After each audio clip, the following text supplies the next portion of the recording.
What news sources do you typically look to for information about current events? Apple News. Yahoo and Apple News. Google News. Would you say that generally the information on the same topics is similar across these sources? No. Generally not. Not really.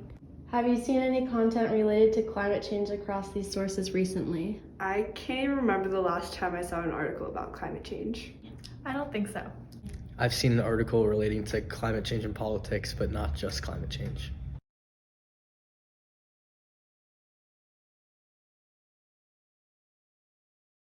Although Earth's climate is constantly changing, the term climate change is an important current event because of the increasingly negative effects it's having on the ecosystems and communities of our planet. Combating these effects is only possible if people everywhere understand what climate change is, in what ways we actively contribute to the problem, and what tools are necessary to prevent the effects. Extra carbon that surpasses the natural threshold of admittance into the atmosphere increases global temperatures, therefore changing Earth's climate. The sources of this extra carbon are not new at all. In fact, the most prevalent contributor to climate change in the sense of carbon emissions is burning fossil fuels, which people have been doing since the Industrial Revolution of the 1800s. The jobs that involve such methods of environmental resource exploitation need to be included in the conversation about human influence on climate change more often because of their involvement in the climate crisis. These careers include mining, drilling, and other methods of penetrating the Earth's surface to extract the substances beneath it, such as oil, coal, and different minerals. When extracting substances beneath the Earth's surface, not only is the ecosystem around the extraction site compromised, but stored carbon dioxide from the Earth's crust is released, adding to the carbon in our atmosphere. This continuous cycle of buildup is what's increasing atmospheric temperatures and changing the climate. People living in more isolated or rural areas may depend on jobs in these fields due to a lack of options and what would be less harmful alternatives.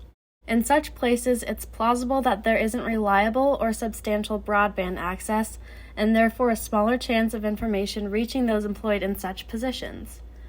Additionally, 1 in 5 Americans live in what's considered to be a rural area, which equates to more than 60 million people. This means that there is significantly less universal understanding of the detrimental impacts that their lines of work are having on the environment as a result of limited information reaching areas where mining, drilling, and similar jobs are commonly accepted as the employment norm. To contrast, large cities receive top-tier broadband internet access because of their high population densities.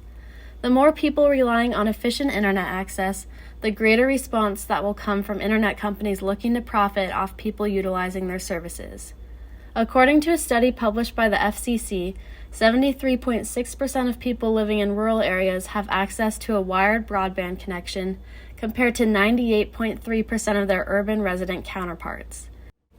Without this knowledge in correlation with the climate crisis, people will continue to actively contribute to this global problem without even realizing it. About 7,674,000 Americans were unemployed as of September 2021. With the fossil fuel industry continuously hiring, employment in environmentally compromising jobs doesn't wane as much as it should considering the amount of pro-environment alternatives that exist. Additionally, with constant new innovations in the green energy market, plenty more opportunities for work will become available in the near future.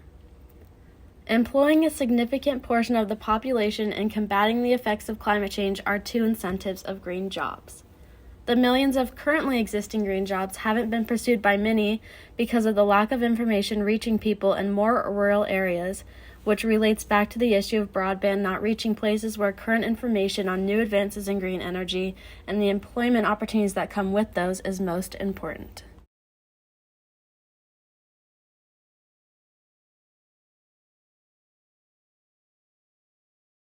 Do you feel like you see a substantial range of coverage of news stories across the channels you have access to? No, because I get a lot of the information off my phone, and even without my phone, we don't have a lot of channels. We have like Disney Channel, but we don't have like CNN and stuff. Since you rely on your phone for news, what applications do you use to get your information? Like TikTok, Snapchat, News, YouTube Red, Instagram, Facebook. That's it. Do you feel like this information covers important issues adequately with multiple viewpoints on current events? No, because a lot of the social media is like pop culture and stuff, and I see very little about climate change. The problem with people in similar situations to Elijah's is a clear depiction of how the digital divide, with both physical technology barriers as well as intangible information ones, plays a role in how information about climate change is received by the public.